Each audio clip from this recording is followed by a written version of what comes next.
Offering employee stock purchase plans, ESPPs. Deducting purchases from payroll requires careful coordination between ADP and your stock plan administrator. Welcome back to Guide with Samuel. You typically create a special post-tax deduction in ADP for the ESPP. Employees enroll and choose a contribution percentage. Each pay period, ADP withholds that amount.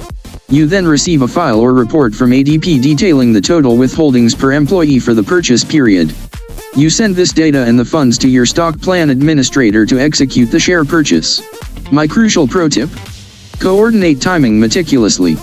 The deduction period, the payroll processing date, and the stock purchase date must be perfectly aligned. Create a shared calendar with your stock plan admin to ensure funds are transmitted in time for each purchase window. Facilitate this valuable employee benefit without a last-minute scramble. Isn't this a popular benefit at your company? How do employees view it? For more guides on advanced compensation, please subscribe. Thanks for watching. I'm Samuel, and I'll see you soon.